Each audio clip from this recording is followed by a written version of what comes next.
हमने बनाई है यूथ पॉलिसी और ये युवा नीति आज लॉन्च की गई है। मेरे बेटा बेटियों, ये युवा नीति केवल कर्मकांड नहीं है, ये तुम्हारी जिंदगी बदलने का एक विनम्र प्रयास है, एक छोटा प्रयास है।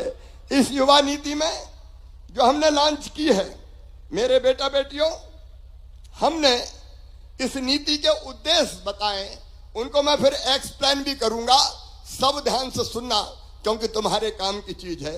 वो 10 उद्देश्य तो ये है कि एक ऐसे उद्यमी बने जो आत्मविश्वास के साथ जोखिम लेने को तैयार हो, आर्थिक और वित्तीय व्यवस्था और संरचना के प्रति जागरूक हो, मानसिक और शारीरिक रूप से स्वस्थ हो, कृषि और पर्यावरण के प्रति उत्तरदायी हो, प्रतिभागिता की भावना से युक्त हो, समावेशी हो, न्यायपूर्ण हो, वैज्ञानिक स्वभाव और दृष्टिकोण से युक्त हो, तथ्यों के आधार पर युक्त निर्णय लेने में समर्थ हो, अपनी संस्कृति एवं अपने संस्कार के प्रति आदर के भाव से युक्त हो, राष्ट्र निर्माण एवं अपने कर्तव्यों के प्रति समर्पित हो, भविष्य में नेतृत्व प्रदान करने में भी वो समर्थ हो, शिक्षा और कौशल अर्जित कर रोजगार के योग्य हो, ऐसे युवा बनाना इस नीति का उद्देश्य है।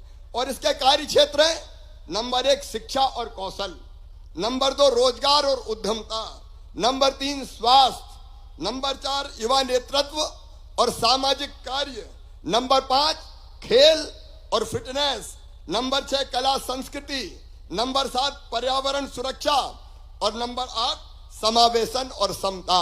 अब सबसे पहले शिक्षा। मेरे बेटा बेटियों, बेहतर शिक्षा देने के लिए और गरीब के बेटा बेटी को भी अच्छी शिक्षा देने के लिए हमने अभियान प्रारंभ किया है सीएम राइज स्कूल खोलने का। ऐसे स्कूल जो प्राइवेट स्कूलों से भी बेहतर हो। एक स्कूल की बिल्डिंग 30 करोड़ से लेके 38 करोड़ रुपए तक में बन रही है। वहां स्मार्ट क्लास, वहां लैब, वहां लाइब्रेरी, वहां स्विमिंग पूल, पढ़ने की प्लेग्राउंड, सारी व्यवस्थाओं से युक्त सीएम राइज स्कूल बन रहे हैं। तेजी से उनके निर्माण का काम चल रहा है और उन स्कूलों के लिए बस लेने जाएगी और गश्त स्कूल के बाद घर पे छोड़ने जाएगी। इनसे हम ऐसे बच्चे जो पढ़ाई के हर क्षेत्र में आगे हों, वैसे बच्चे निकालने का प्रयास करेंगे। पीएमसी स्कूल भी खुलने वाले हैं, लेकिन इसके साथ साथ हमारे वो बेटा बेटी, मैं 2 चीजें बड़े गंभीरता के साथ कह रहा हूं। 2 चीजें, एक फीस का सवाल आता है। गरीब बेटा बेटी जिनकी आर्थिक आय कम होती है, पढ़ाई में सबसे बड़ी बाधा बनती है तो फीस। मेरे प्रिय बेटा बेटियों, अभी मैंने आपके सामने हजारों बच्चों के खाते में अकाउंट में फीस डाली है अलग अलग। हमने बनाई मुख्यमंत्री मेधावी विद्यार्थी योजना और उसमें तय किया कि अगर आप में क्षमता है, अगर आप में प्रतिभा है, अगर आप में योग्यता है, अगर आप में टैलेंट है और आपके टैलेंट से आपका एडमिशन मेडिकल कॉलेज में होता है, इंजीनियरिंग कॉलेज में होता है, आईआईटी आईआईएम में होता है, अलग अलग क्लेट के माध्यम से किसी विधि महाविद्यालय में होता है, देश के किसी प्रतिष्ठित संस्थान में होता है, दुनिया के किसी प्रतिष्ठित संस्थान में होता है, तो तुम्हारी फीस तुम्हारे मम्मी पापा नहीं भरवाएंगे। कौन भरवाएगा? अरे जोर से बताओ।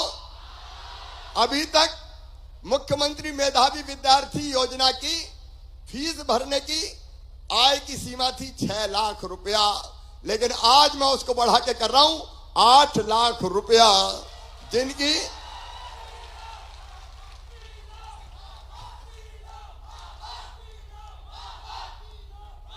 Thank you.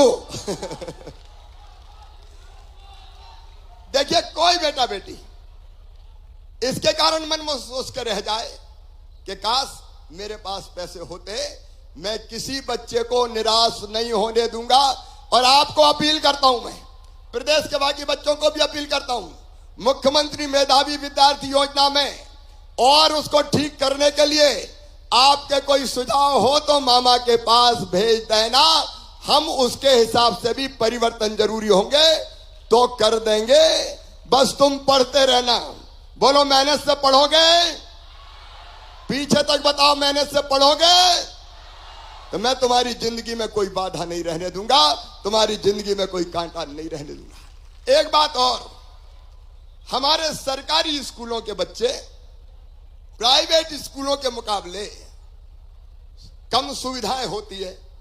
अब सीएम राइज स्कूल बना के हम उनको दूर करने का काम कर रहे हैं, और उसके कारण जब कंपटीशन का मामला होता है तो सरकारी स्कूलों के बच्चे कभी कभी पीछे छूट जाते हैं, विशेषकर नीट के माध्यम से। बाद में बेटी, बाद में नीट के माध्यम से। मेरी बात सब सुन रहे हैं ना? पीछे तक बताओ, ध्यान से सुन रहे हो?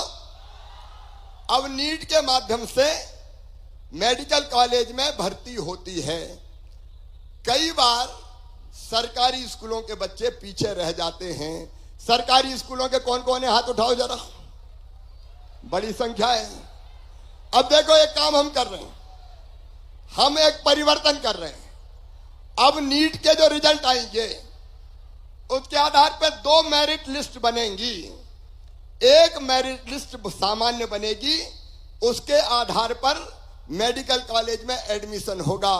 लेकिन दूसरी बनेगी, एक सरकारी स्कूल के बच्चों के लिए हम बनाएंगे 5% का आरक्षण देके एक अलग मेरिट। विश्वास सारंग जी, इसको वर्कआउट करना है। सरकारी बच्चों को सरकारी स्कूल के बच्चे 5% सुरक्षित करना है, 95% एडमिशन होंगे। नीट की जो मेरिट लिस्ट बनेगी उसके आधार पर वो उसमें जो आगे सरकारी स्कूल के आ गए, बाकी 5% सरकारी स्कूल के बच्चों की बनेगी। बचे हुए उनमें जो सबसे आगे होंगे उनको मेडिकल कॉलेज में एडमिशन दे दिया जाएगा। बोलो ठीक है? तो मामा से बात करो ना, ठीक है? डन। अब दूसरी बात, एक बात और देखो, अपन ज्यादातर